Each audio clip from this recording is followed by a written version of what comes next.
మీ business ఏదైనా మీ ఊర్లో promotion చేయాలంటే అది సుమన్ టీవీతోనే సాధ్యం. ఇప్పుడే సంప్రదించండి. అసలు ఏం జరిగింది చెప్పండి.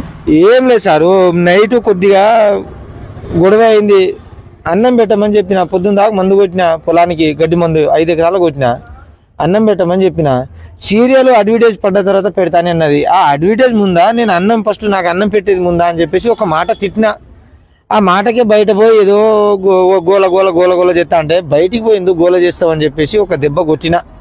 ఆ నైట్ మంచిగానే పండుకున్నది, తిన్నది మంచిగానే పండుకున్నది. పొద్దున్న లేచి ఒకటే తిడుతుంది, నువ్వు నైట్ ఇదే మళ్ళీ పొద్దున ఇదే ఎందుకు తిడతానో ఎందుకు అని చెప్పేసి నేను అట్లా చెప్పి ఇదే మాట చెప్పిన వెనక నీకు బాయిలా పడదామని చెప్పేసి ఉరికిపోయింది. ఉరికిపోతే నేను వెనకనే ఉరికి మళ్ళీ గుంజుకొని వచ్చి ఊతలు వదిలిపెట్టి, నా ఇల్లు ఇదే, బాయి ఇదే, పత్తి చేను ఇదే, మళ్ళీ ఇది వచ్చి బాయిల గిట్ట పడుతుంది ఏమని చికాకు ఏందని చెప్పేసి నేను ఆడనే కూర్చున్నా. ఇక బావి దగ్గరనే దర్వాజా కాడ కూర్చుంటే ఇక కుర్చీ సౌండ్, మొన్న గడ్డి మందు పత్తి చుట్టూ, ఈమె గడ్డి కాదు కానీ ఆ గడ్డి మందు పీకడానికి పోదు, ఆ కలుపు నాటుకు పోదు, ఎటు పోదు.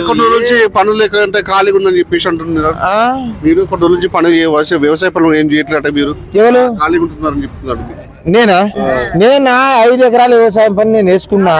నేను కార్ డ్రైవింగ్ హైదరాబాద్ లో చేసిన. నేను ఒక్కొక్క కాడ జీతం ఉండను, నాకు వద్దు, నాకున్న 5 ఎకరాలు నాకు చాలు.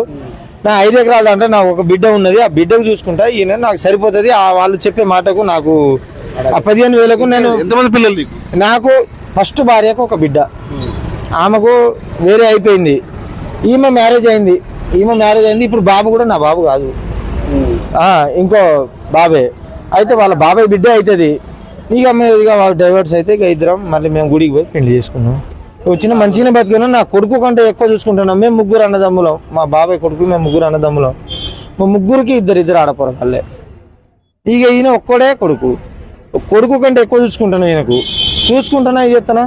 ఇక నైట్ ఇదే గొడవ, ఈ బాయిల పడి చెత్తదా ఏం చెత్తదా అని చెప్పేసి నేను ఆ బావి దగ్గరనే ఆ మొత్తం కాడనే కూర్చున్నా.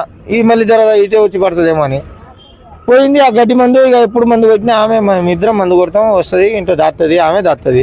దాచి పోయి సప్పున పోయి కుర్చీ సౌండ్ వచ్చింది. నాకు కుర్చీ వేసుకొని గడ్డి మందు కుర్చీ బయట సబ్జా మీద గడ్డి మందు ఉన్నది. నాకు అది ఉన్నది కూడా తెలియదు.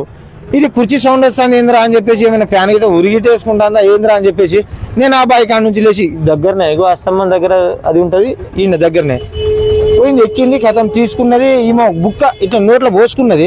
ఈమె మింగలే. ఆయనకు వచ్చే తాగరా అని చెప్పేసి వానికి ఇచ్చింది, వాడు తాగిండు. అంతనే నా బిడ్డ ఉన్నది, బిడ్డకి ఇవ్వడానికి పోతా అంటే నేను అంతనే పోయి అనుకున్నా. అంతే, ఆ నుంచి అన్న వాళ్ళందరూ కలిసి మొత్తం తీసుకొని వచ్చేసారు.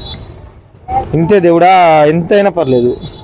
కొడుకు కంటే ఎక్కువ చూసుకుంటాను. మేము 3 అన్నదమ్ములు అయితే కొడుకు కంటే ఎక్కువ చూసుకుంటాను. ఆయనకు 3 అన్నదమ్ములకు, మాకు 3 అన్నదమ్ములు. పరిస్థితి మాత్రం ఈ విధంగా ఉంది. ఒక బావ మాత్రం చావు బతుకుల మధ్యలో ప్రైవేట్ ఆసుపత్రిలో చికిత్స పొందుతున్నాడు. చూసుకోవచ్చు కదా, అంటే దేవుని పెట్టుకున్న పరిస్థితి ఉంది. ఏదేమైనా బావ బతుకలు చెప్పి కూడా మనం కూడా కోరుకుందాం.